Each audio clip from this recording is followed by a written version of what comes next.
welcome. Welcome, everybody. I'm excited to have you. This is a dynamic conversation on what are humans going to do? We have AI coming at us. What are the skills that human beings need to develop in the AI future? And what are those skills that we think they know? And I chose you all because I see you all as deep thinkers that can't not think about the future.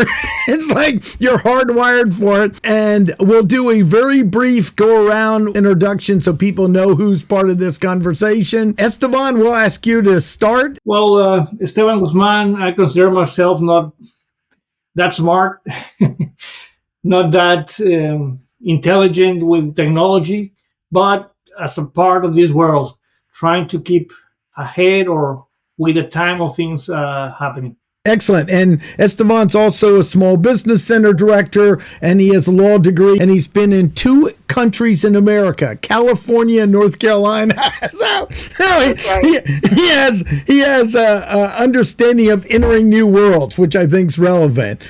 Just to clarify, I have a law degree in Mexico with a license to practice law in North Carolina. Oh, how exciting. Thank you. Thank you. Excellent. Go ahead, David. Hi, I'm a chemical engineer by background with quantum dynamics as an MSc, as a master's. I've been writing books on search and social media and technology and how that gets integrated into human behavior. So I bring in a perspective that's driven by mathematics and modeling, and within that, we see where the differences are between humans and machines and also the overlapping areas. And David was one of the leaders in producing the book, I think 2013, wasn't it, on semantic search and how Google was going to an AI system. And that's where we I think, connected before it. We've become great international friends ever since. I view him as a brother from a different mother. How's that? Katie. Hey, Katie, next. My name is Katie Shorter. I'm in Eastern North Carolina, about an hour from Esteban. I'm also a small business center director. I've lived in 6 different states and 4 different countries. I now am settled down in Eastern North Carolina, and I recognize the fact that I'm a digital migrant, not a digital native, like my kids are. So that requires me to stay ahead of the game, or I'm going to lose my cognitive abilities to absorb this new information at some point. So I'm kind of got into this about 2 years ago and just been paying attention. Just excited to hear what you all have to say. Excellent. Justin. So Dr. Justin Rose, I'm a certified workforce development professional, small business owner, and administrator in higher education, where I apply AI in all 3 of them. However, I'm very big on applying skills to all aspects of training. We go from the classroom to the boardroom to the field in everything that we do. And so we look at AI in augmenting human intelligence, not replacing, and how anything from strategic thinking and problem solving in the office to HVAC and diesel mechanic in the field, how AI can help make their job easier, more productive, while carrying part of the mental load. Excellent. And we've written a book together and have another one coming out. Dana. Yeah, I'm Dana Gower. I am a business talent and wealth strategist, and my background includes about 17 years in a Fortune 500 in an HR capacity. My degrees are in finance and economics. So I've spent time in the investment world, ran a small hedge type fund for a while. The last several years, I've been helping individuals and companies with executive recruitment, talent management, and personal finance. 2 books that I have out. One is called Careering, and the other is called Boomernomics. Boomernomics is about baby boomer finances, but also about encore careers for baby boomers as well. And you're part of the upcoming book, too.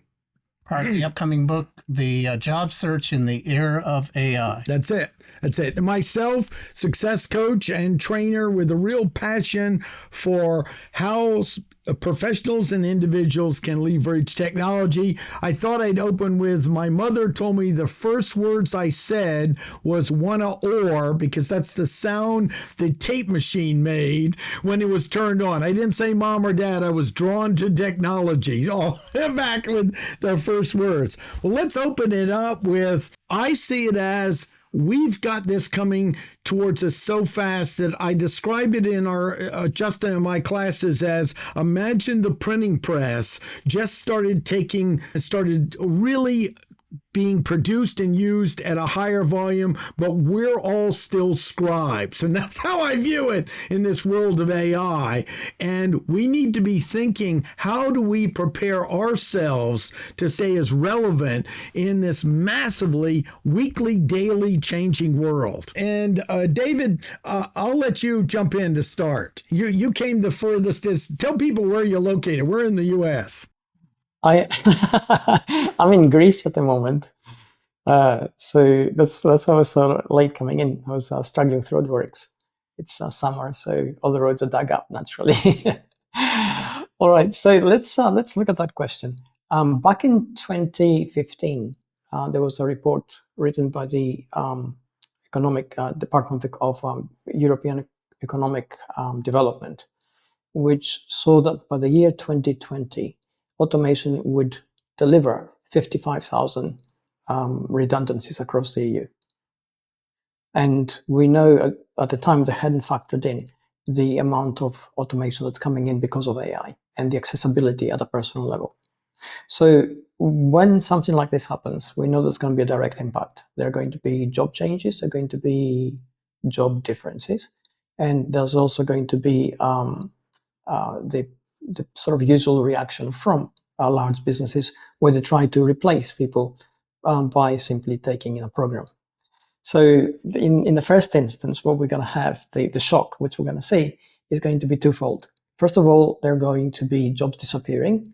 And before we see new jobs being created, we are going to have to grapple with an ever-evolving technology and try to integrate that into our lives. And these are the two challenges we're going to have to deal with in the very first instance. So in addition to what David said, I think a big focus that we're going to have to look at, especially in workforce, is going to be one of three factors. Are we going to be looking at upskilling, reskilling, or layoffs? And we've already seen the disaster both for the workforce and for the organization on layoffs. So I hope to see a reduction of that action and really look toward reskilling, because at this point it's moving so fast that anybody starting to upskill today, it's going to be a daunting task. It's really going to be a hard climb uphill. What we really need to see if we want to compete with some of the successes like we've seen in Norway with a 95% adoption of their population in AI, what really was successful for them is the organizations, the government really came together and they focused on reskilling or augmenting and really giving buy-in to everyone. So that way they saw the value in adding these skills to what they already possess. I think a 180 shift or just not buying into it at all is going to be disastrous. I really don't hope our country or the Western civilization doesn't really lack behind on that, but I really think this is a top-down necessity where leadership really needs to push this effort. Both of your points. You pick up any podcast today, any even mainstream TV show about AI and the impact on jobs, and they tend to fall into two extreme categories. One is no one's going to have a job. We're all going to be unemployed, and the government's going to have to pay us uniform basic income for survival. The other extreme is just like in prior the Industrial Revolution and other big job shift cycles, we're going to have so many new job options, there's not going to be enough people to fill those roles. And everything in between. And it reminds me of, when it comes to the prediction business, it kind of reminds me of a really super wise advisor that I listened to on stage years ago, a big audience, and he said, nothing is ever as bad as you might think or as good as you might think with these kind of things. And I do have strong opinions about predictions. I forget who the comedian was that said, predictions are hard to make, especially if they're about the future. So I think using the word job, what is a job, right? Because a job can be a tailor, a plumber, a landscaper, an architect, a lawyer, an accountant, a priest. All those are jobs. So which ones of those jobs are going to be replaced by AI or enhanced by AI or have nothing to do at all with AI? Putting in a general category jobs affected by AI, I think we need to go one by one. What's a job? Which one can be enhanced? Which ones can be or are threatened by AI? Which ones are going to be replaced by AI? So it's not as easy as it seems. In my opinion, AI is here to help us enhance whatever we're already doing. If we are a musician, well, how can I use AI to enhance what I'm doing? Not be replaced by AI, but use it as a tool, as a technological tool created by humans to enhance our abilities, not to replace. I think that I look at opportunities. I think I break down AI in like the infrastructure that, in order for AI to happen, right, we need all of this energy in data centers. So I look at HVAC, electrical, plumbing, all those trades that we're short in, that are only going to explode in support of all these data centers. So I look at the infrastructure underneath to even start running it. So I think there's going to be a big demand there, as far as the trades supporting the basics of the infrastructure of the AI underpinnings, right? And then I'm thinking about I have a son that's in law school and another son that's an architect. And at the beginning of their programs, I was very excited about it. And now I'm panicking. And we've invested, $250,000 in law school. And then I'm like, oh my gosh, just in 4 years, is my son going to be out of a job? And is my architect going to be out of a job? So it's just going too fast to be able to predict all of the different tentacles, I think. Every day I think about something that's going to be replaced by AI. And every day I think about something that a basic skill we're going to need to support just the infrastructure in order to run AI. All right. Well, I'm going to jump in because I really believe that we need to look back on what are humans best at when they perfect the skills of being a human. So I'm going to be specific on this. For example, the ability to reinvent yourself and redefine yourself in different settings. That's why I wanted Esteban here, because in some degree, if you come from one country and move into another, you almost have to invent a new you to live out of.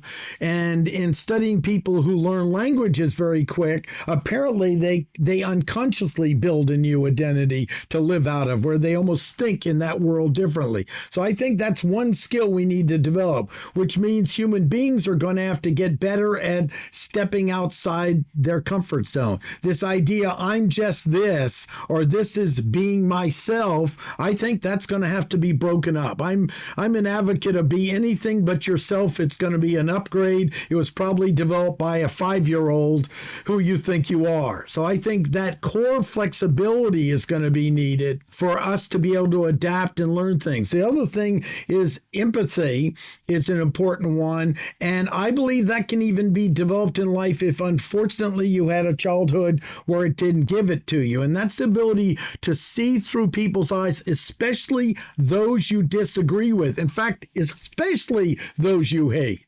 Because I think that ability to move and see multiple perspectives is going to be critical. Another one I believe is critical is enhancing our critical thinking. So you're going, am I using this to just hit the easy button, or is this truly enhancing my skills? And one hint is, are you keeping some form of mastery in your life that causes a certain breakdown and a certain ability, forcing you to be in a state of confusion longer? I think our ability to develop the strength of being in a state of confusion longer is a critical skill, because in understanding learning, as someone who had a learning challenge and did a lot of studying what is learning, part of it is that ability to be in a place where you're disoriented, you don't know things, and that's where the deepest next level of integration occurs. And then two more on this is interpersonal skills. I watched Esteban go from the legal world into the school, the small business center. Well, there are different dynamics socially even there. So you got California, now you have North Carolina, now you have going into a academic kind of world and being able to learn those nuances, like where's the power held? Who are the people I have to build rapport with? And the last piece is to move into these states, we have to decide what our anchor point is. Who are we? Because you can't just move into other worlds. You'll lose yourself. So reevaluating core values of you as a human being and what's your core principles as your anchor or your core commitments, because it's changing too fast. We can't hold on. It's like earthquakes on an island changing its terrain all the time. Where can you go for the anchor? Well, that's going to have to be an internal anchor. So those are just a few to start. Yeah, I'll add a few things to that. And I think what I'll add will sort of put a little bit of flesh to what you said and help everybody else with their own experience. We're talking about cognition, essentially, right? John Piaget, who's the Swiss psychologist, developmental psychologist, defined cognition as having four unique elements, which are human elements. It's embodied, it's embedded, it's enacted, and it's extended. So all of these things require a place and a time. They require presence, and they bind us into who we are and what we are. And if we change part of that aspect by changing our environment, moving countries, learning a new language, essentially we change the part of cognition we have. That is a fairly unique perspective that we bring individually to every single context that we are actually at, because it's filtered through our own understanding, knowledge, expectations, memories, and experiences. Now, back in April of this year, Johns Hopkins University ran a study where they had 125 subjects, and they looked at those subjects and they basically put them up against different types of AI to see how they perform within social contexts. And what they found is that basically humans outperform machine every single time when it comes to social interaction. And the reason we outperform is because essentially we're hardwired for that, but also we process a lot more information and understand it better than any kind of machine would. And this kind of shows, again, the weakness and the strength and the overlap and how these things can work together. If humans are so good at social interactions, whether it's a setting, something as mundane as customer service, or as something as complicated as running perhaps some sort of a cultural event, the aspect of technology which would help in that is something which would augment our capacity to deal with the load of information that's coming in, which we need to enact.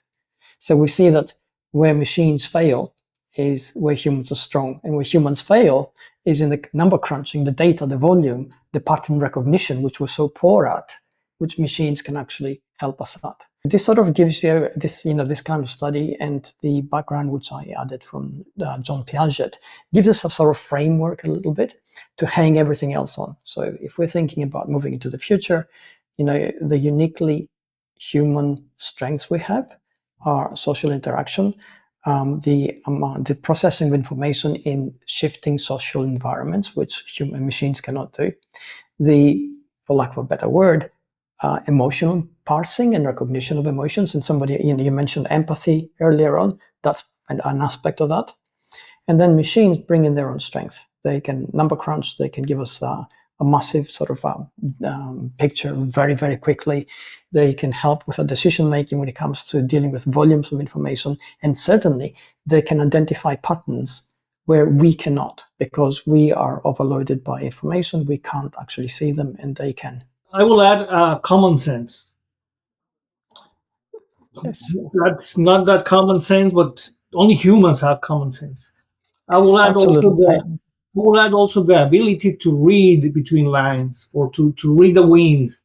Different cultures use different ways of calling that ability of seeing things or reading, understanding things that are not said, that are weaved in the conversation, in the situation, in the moment, that only humans can read that irony or sense of humor or state of mind or something that is being said without clearly being said out loud.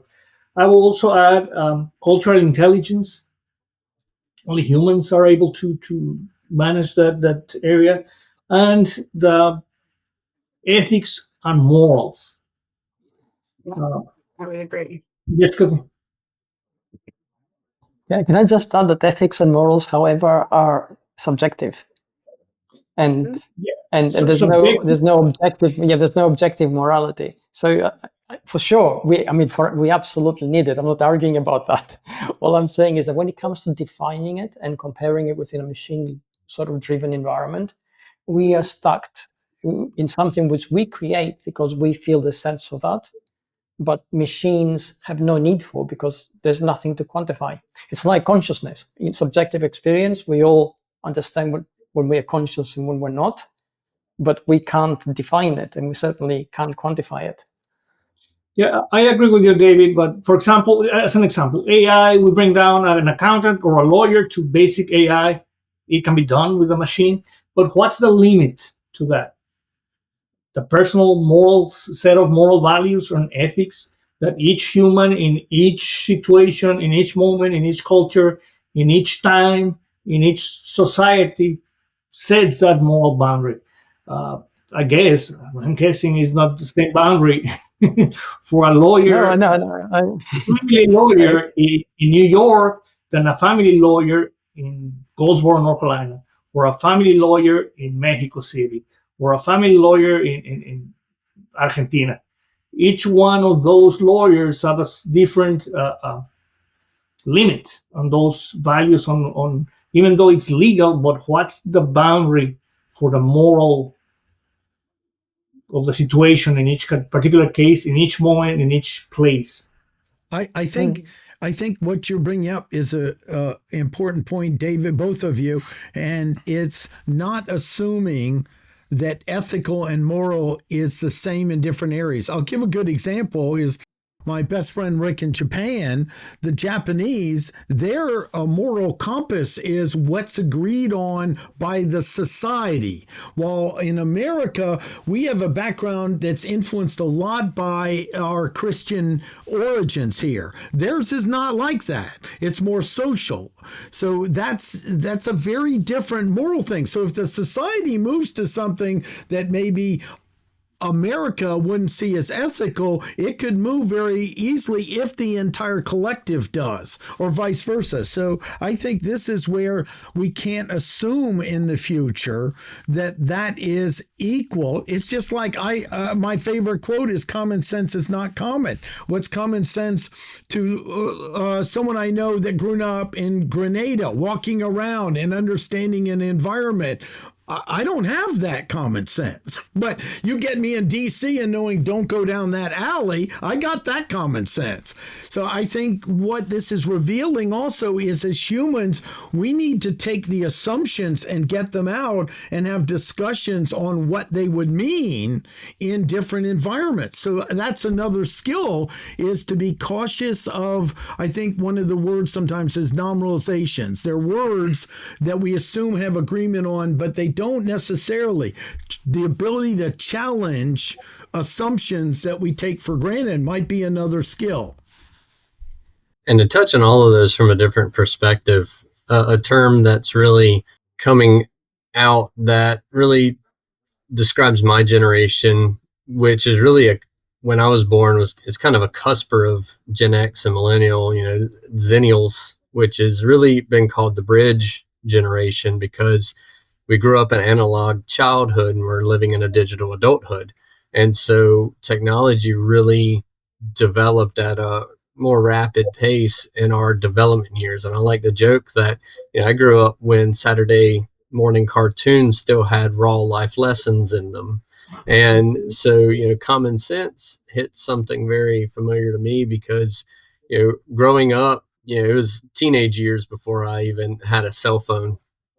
And I remember Oregon Trail being the hottest new game. And so we took a lot of running around until the streetlights came on or someone yelled for you to get in the house to now, most all social interaction is through social media and is digital. In my case, why technology is really beneficial to me and I'm able to adapt to it easily is, one, I have the common sense. I have the experience from really being able to develop with technology and really learn how it works from the nuts and bolts. And so I think my generation and the group I'm in, we grew up with a lot of pragmatism and strategic thinking. And that strategic thinking was largely fueled by common sense.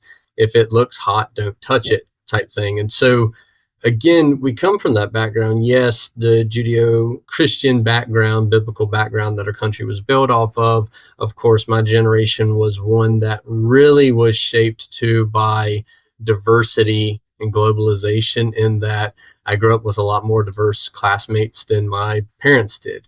And so we were a lot more open to that as we grew up. And so it's really a unique case.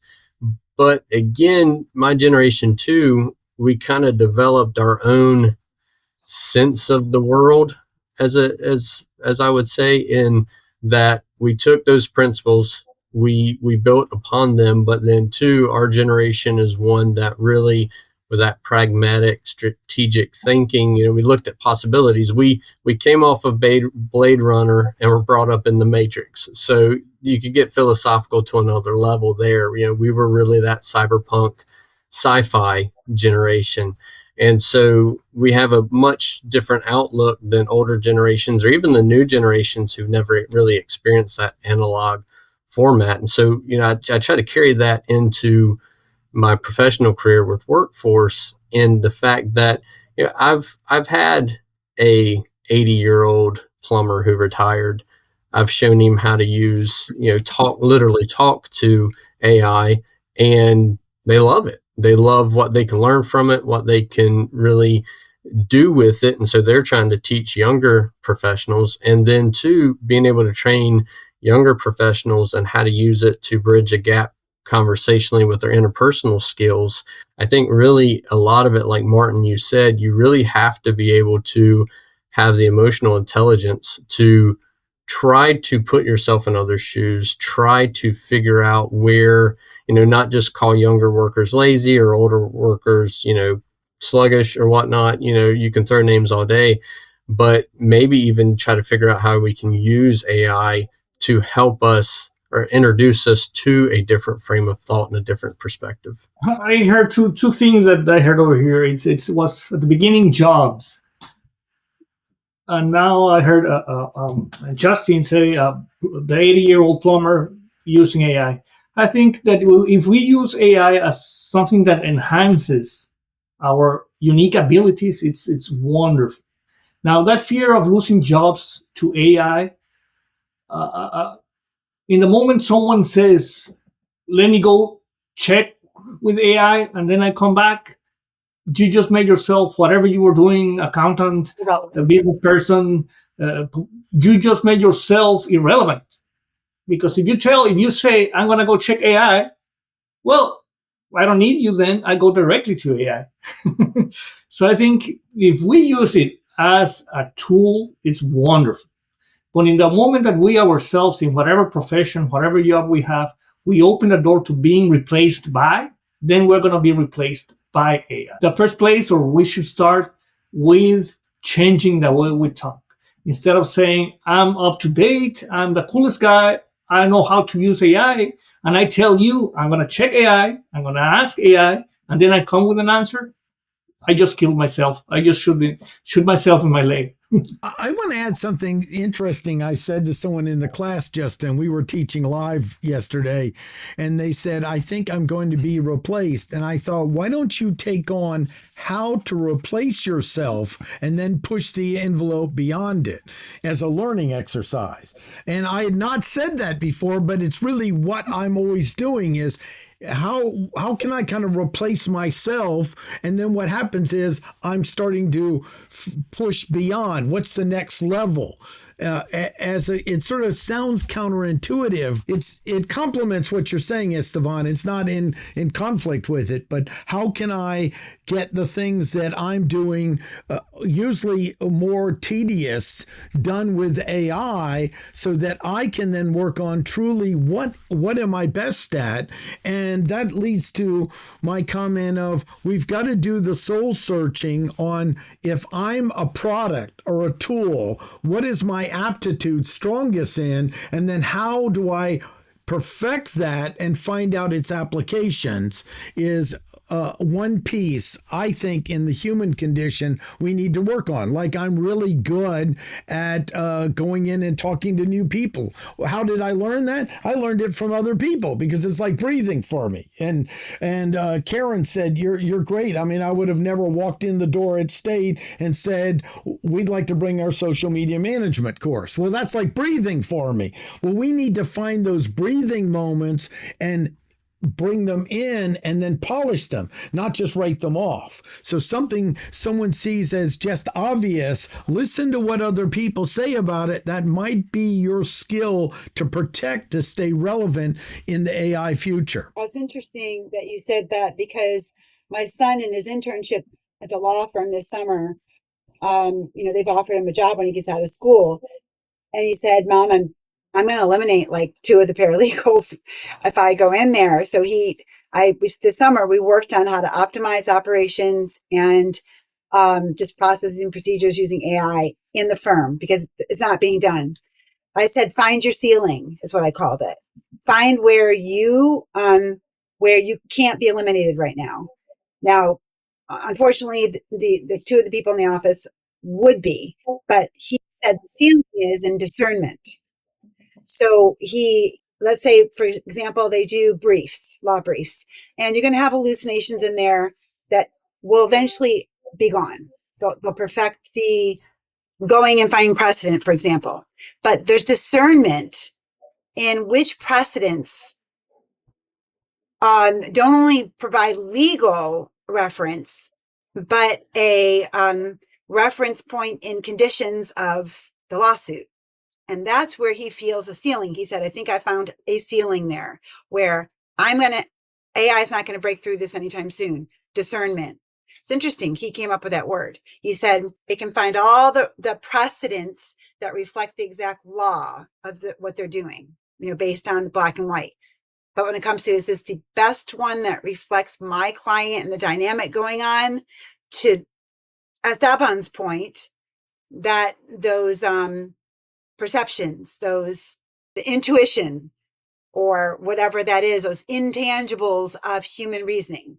He said, I have to find the ceiling at which I think AI is not going to be able to affect my profession.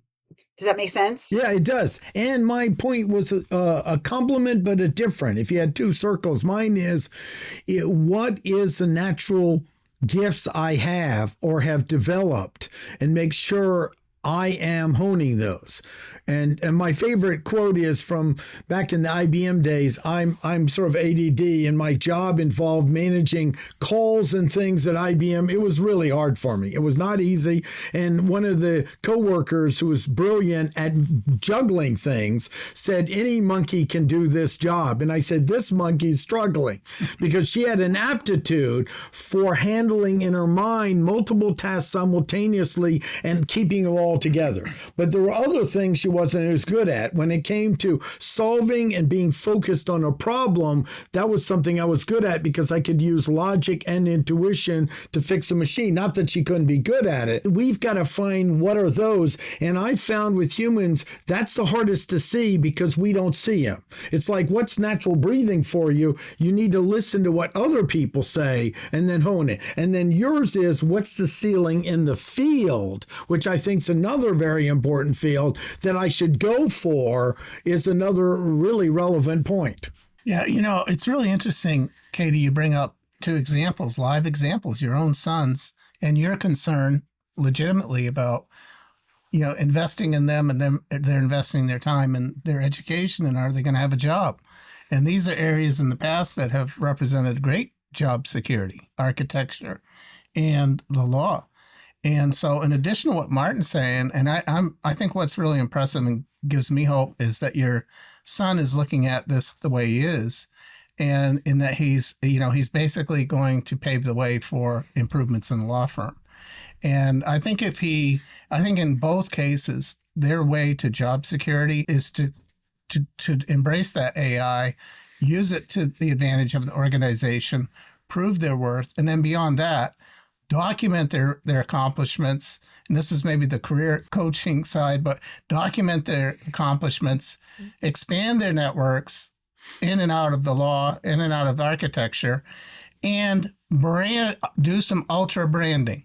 Because I think the person that's going to have a job in the future is going to do those things. And those who do not do those things are the ones that are going to be left out in the cold. Okay, right? That's so relevant because we have the book coming out, Job Hunting AI, in helping the people who, from my university, when it closed down, I realized some had been out of the workforce for several years, and their idea of finding a job was submitting a resume, which can be like 2 to 6%. Using AI. Right. That's where other skills are. You need to build that network out, and you need to keep networks. I say humans are different from lawnmower, because in a lawnmower you drain the gas, put it in the shed, and it's going to be okay in the spring. But if it's important relationships, in most cases you have to do something to keep them alive. Now, best friends, you show up every 6 months and you check in. That's a little different. But this idea of intentionally staying connected to important people, it's not. Not everyone was taught that. Not everyone knows it. I think that's an important network as well. And then also building the discernment of where to get data. We have to get better at being able to understand trusted data, because without learning these skills, we're more vulnerable to being manipulated. I want to tell a quick story. I just got duped. It was late at night on the computer, and I saw one of the large language models, and it was a special for half off for a year. I went, that's a great deal. And I went in and I went, wow, it looks just like it. I could test it, and I'm going to pay for that. That's worth it. I paid for it and realized I was duped because they made a logo that looked just like the main logo, and it was basically a shell using, I bet, the free version of it. Now I've got to contact my bank. I've got to petition it. And I went, look, I've been fooled. We're going to have more deepfakes. So discernment in knowing who can I trust and who I can, what domain I can trust them in. I mean, David, I trust you in a lot of domains, but maybe in what is the best local place to eat in Raleigh wouldn't be one of them. And so, the domain of our expert knowledge and getting better at discernment, because we're going to have more deep fakes and ways to hoodwink us than ever before. And that's another survival skill to know, are we getting and keeping up with data, and do we know the domain of their competency? Can I just add to, everything that you've added, Katie especially, but also Estefan, goes around human qualities and human quantities. Fundamentally trust within a human interaction. And that is something that machines can't actually calculate. So when it comes to how we operate in a world where data is being manipulated and also originated sometimes by machines and from machines, our ability to create trustworthy channels and our ability to integrate that in a way that it can be trusted is critical to integrating machines into our lives. Tools, basically, right? But that's what it is. And this is the old computer dictum, right? Rubbish in, rubbish out. We learned that in order to trust a computer, we had to make sure that what we fed it was actually a source that was trustworthy and would have verifiable results. It has to be the same in this case. And at the moment it isn't, because everything is very new and it's moving very quickly. But we are already, conversation case in point, developing the compass which will allow us to develop the right skills for this. So when it comes to it, it's, how do you develop trust? How do you develop a network that you can trust? How do you shift through the information that's coming in so that you don't have to constantly do a lot of digging in every piece of information, because it's energetically exhausting and you can't operate. So these are things which we need to put in place for sure. And when it comes to human operatives, like Kate's sons, for instance, we make use of the things which are unique to us. The easy things, what are they? Are discernment, right? What is that? It's the ability to connect emotionally with somebody, understand what is right and what is wrong within the context of that emotional connection, not the law. And on a larger framework comes the sort of the gray zone of morality and right and wrong. So separating the human part of us from the part of us which can be automated, that's the question. That's a struggle right now, because we all do things every day which can be automated, which we don't have to do, and we have to find out what they are. And also we do things every day which are uniquely human and a machine cannot do, and we have to be able to understand what those are. And if we do that, well, there's the answer of how we move forward into a future that actually works for machines and people. So I was talking about that, was having a moral argument with somebody about intellectual discernment, intellectual curiosity, and intellectual honesty. 3 things that seem to be going down the toilet, especially in the media. So, and it's interesting, you mentioned discernment and you mentioned those intangibles, critical thinking, discernment, nuance. And I was having an argument that we, the people on this call, value those. We see what it means. We can see when someone's not being intellectually honest. We can find the truth because we grew up reading and seeking the truth using critical thinking skills that were taught in our liberal arts education, right? So we place a value and actually like a necessity. That's necessary for us. We need to be able to find that truth. I think that these things that we place value on are extinguishing in the younger. I don't think younger people know intellectual discernment if it bit them in the face. I don't think that they value truth and intellectual curiosity because of the way that they grew up on their DSs. It's they never read an instruction book. It's always, it's instant feedback, right? And so that truth seeking, critical thinking, the things that we just inherently value, of course, we're going to go and look up 5 sources and figure out what their political leanings are and figure out the truth. I think that's what I'm afraid of, is that what we would say is inherently part of how we're made up is going to kind of not be necessary to function successfully subjectively in somebody's eyes. It does. Yeah. And can I just add to that? Because yeah. Okay. First of all, I totally get what you're saying. I understand that from a certain perspective, that appears to be true, certainly. And if we view it in a certain angle, but this is what I'll say. Essentially, as humans, our survival long-term as a species and also as individuals depends on our ability to lessen the energetic load under which we labor every single day. And this hasn't changed at all since we came out of the caves. And it's not going to change at all as long as we have a body that requires oxygen, it's based on carbon, and has muscles, and it moves. So in order for the energetic load to come down, to actually be acceptable, and for us to have a relatively long life, which is relatively healthy and relatively productive, and we're sort of relatively, and there's a lot of relativities here, happy within that life, we need to be able to develop trust. We need to be able to develop integrity. We need to be able to develop structures which have laws and have a degree of predictability. And nothing is going to change from this. Will things be different 100 years from now, 50 years from now, 150 years from now? For sure, because everything evolves. But if we look back 1,000 years ago, things were significantly different. And at the same time, when we peel back the layers, fundamentally not. And the reason the fundamentals are always roughly the same is because of that limitation of who we are and how we operate. So I totally get what you're saying. I think the generation growing up now has a whole host of challenges which we can't even imagine, like the generation before us couldn't imagine the challenges we faced. But we navigated our way through it and created what we created, and they will do the same thing. So it's not as bleak as it looks. That's what I'm saying, basically.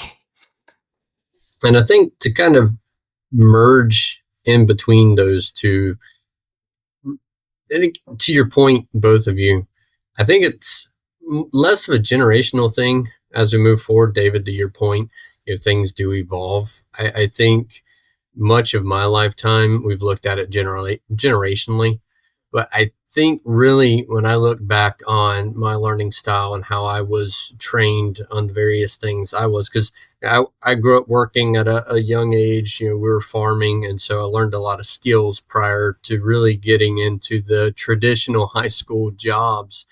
And I really think, one, that we're a social creature, that a lot of it really does come down to microcultures, really.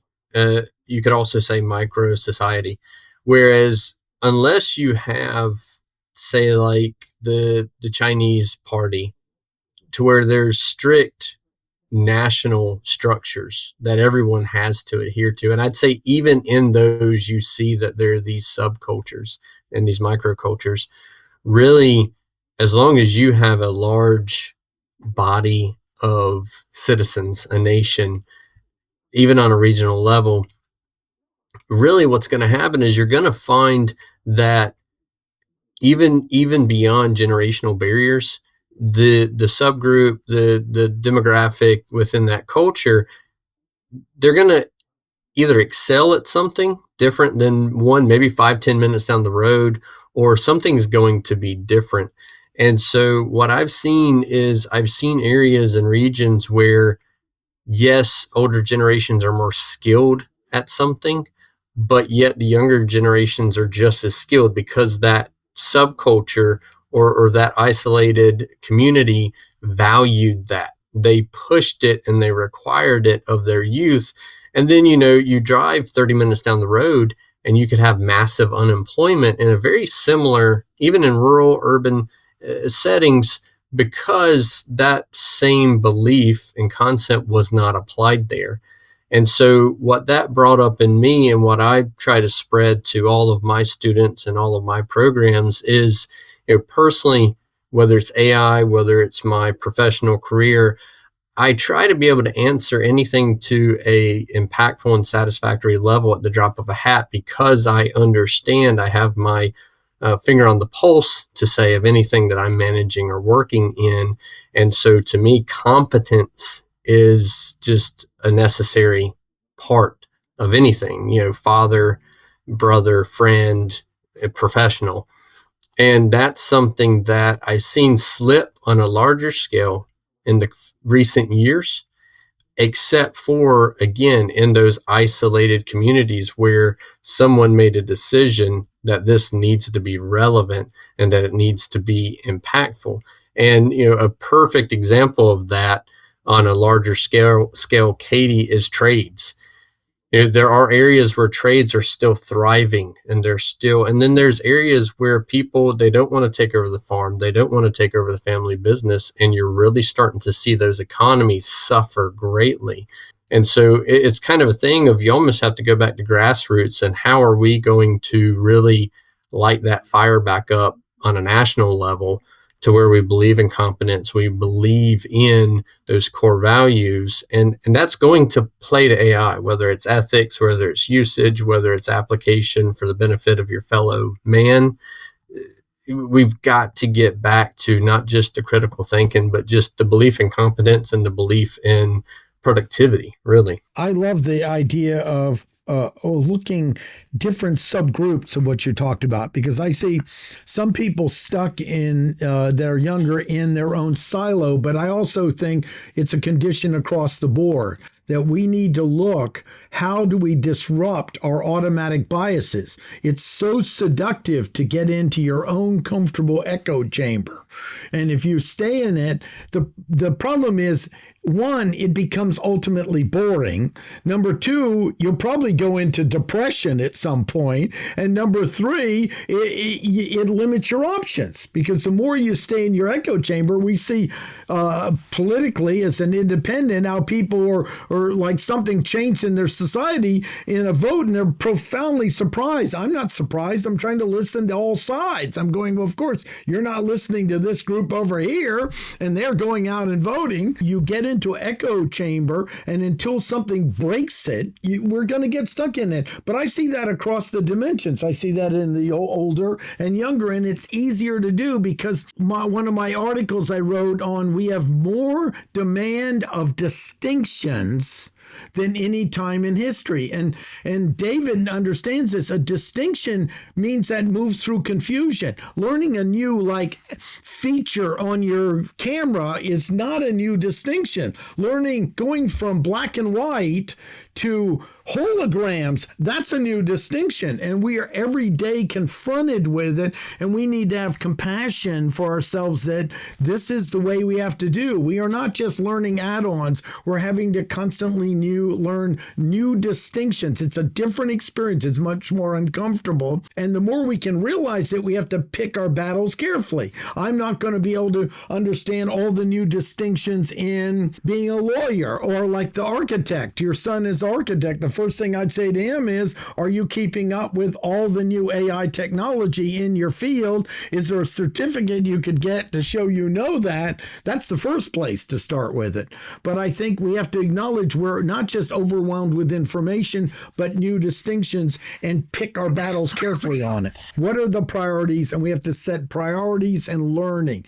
It's like new ways of learning. I mean, Justin has an aptitude on learning, and that's a natural gift. I have an aptitude in hearing distinctions in the people I'm teaching, and then we can play off of each other and work with them. We both respect our ways. So another piece is, in the world, make sure you're working with people that complement you, even if you don't agree with them, not just are like you. I agree with all of that, and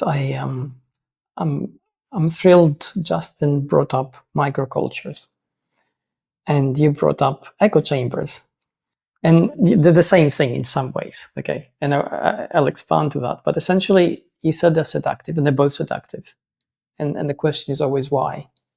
And they're seductive because we again have an innate need to feel safe and belong.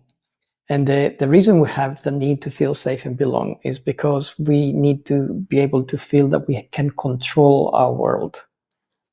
And the easiest way to do that is if we all agree in this panel, and if we all sort of work off the same understanding of what we're talking about, it feels very safe. We feel we're a group. We can voice things, and we feel that pretty much we control this kind of situation. It's not going to spin out of our control. And that has both a biochemical and a neurological reflection on us, which again has an energetic response in our body, which allows us to operate. But coming back to that question about echo chambers and microcultures, the underpinning element in all of those things is an acknowledgement of our humanity, who we are, essentially. If we fail to acknowledge the fact that we are all fundamentally the same, if we fail to acknowledge the fact that we all have some fundamental rights to be heard, to belong, to feel safe, then it is very difficult to create that kind of microculture. And Justice's example is perfect. You can get into one situation, same elements, it works. You go in another one, it's adjacent to it geographically, and the culture is not there, and things have fallen apart. And essentially, when we're talking about culture, what are we talking about? We're talking about behavior. And behavior comes from that human interaction. And, we mentioned earlier that the world around us appears to be uncivil and unethical and, and aggressive. And again, these are behaviors, right? We actually allow them, permit them or not through our own interactions, through our own engagement, through all those things. And the world that emerges from that is something we all participate in a global scale, when it comes to digital media, and certainly on a local scale when it comes to our own connections and how we operate locally with the people we impact upon immediately. So the point in this is, it's this, right? And it comes back down to the core subject of this talk, which is what makes us us. what is the human part that we are actually, we need to address, we need to understand, we need to utilize. And if we don't do that work, and it's not easy, right? A lot of us don't think about the distinction of the human part from the part which can be automated. And it is machine-like. But if we don't sort of peel the two apart, then trying to sort of look at a machine-generated culture and say, well, this is not right, and this is not, it's fake, and it doesn't sort of fit in with what we want is never going to work, because we don't truly understand the part of us that actually does work. So that's the distinction that has to be made. So moving forward, in a fully automated, AI-driven world, fundamentally and paradoxically, our superpower is us. It's being human. That's the part that can't be replicated. But we have to be able to mind that, and then we have to be able to keep it in our head and move forward every step of the way with that part of us in mind. There's no sort of doing it by blind rote or thinking that, once I work it out, well, that's what it is. No, you have to put it into effect. Kate's son's example, was brilliant. Well, we could probably go on for hours. I know I could, but I set a cap on having about an hour. So I'd like to take a moment and think of final comment you want to close with, and then I'm going to invite people to add to it. This is a discussion intended to start conversations, not an end point. So, Esteban, we'll start with you. What would be your closing comment on this event, or maybe insight, takeaway, something you'd like to add? Well, I think that AI is in its early stages, and it's on us as humans using our unique human skills to harness that AI, to guide it towards a bright side, towards the light. We need to learn and enhance our critical thinking to be able to notice and find all those little elements that are still popping constantly in the information that is coming through AI. So we're able to clean it and make it really work for us. We should also be able or take special care which human activities are repetitive and are not, or can be replaced by AI, and which human activities are unique to humans and should not be replaced by AI activity. In our daily jobs, each one in our activity, what I do every day can be done by AI with any problem, and what I need to still keep doing myself with my unique sets of skills, abilities, and knowledge, and do it myself. Because that keeps it ethical. If you hire someone to do it, you hire an architect because he's whomever, and he uses AI to do his job, then something is wrong over there. So I think we're in the early stages. We are in the moment to keep learning, keep participating, keep creating, pushing AI towards the good of humanity. I cannot wrap my hand. I can't make a conclusion on AI because I'm in my brain's in two different spaces. I see the nefarious. I see the synthetic data coming down the line, propaganda. I'm like, I can see. I'm a glass half full kind of gal, but that part of it that's not job related, that's actually like information dissemination related, I'm terrified of what's coming down the pike. As a mom, you're only what any of you that are parents out there, you're only as happy as your saddest child.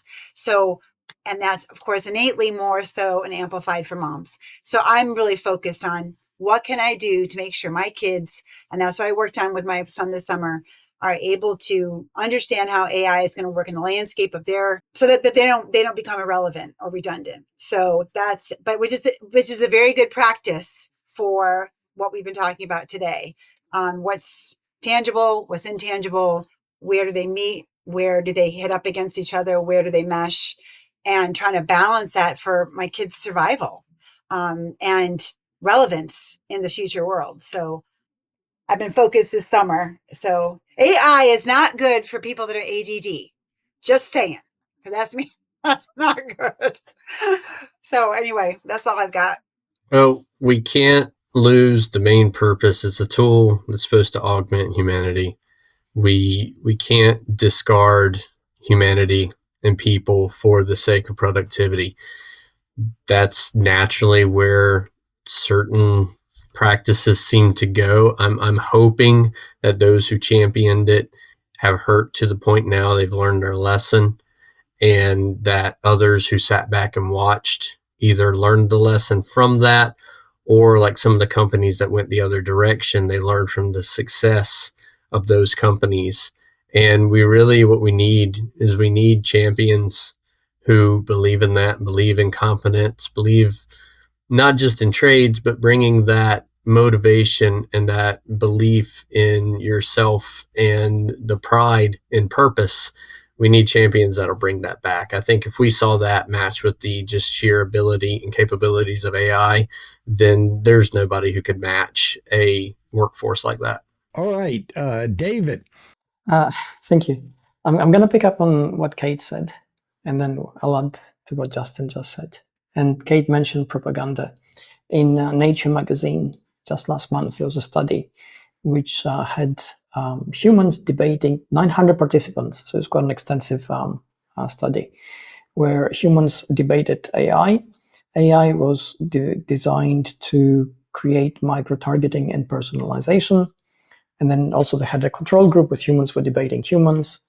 And in 67.4% of the cases, AI was able to convince humans to basically do what he wanted.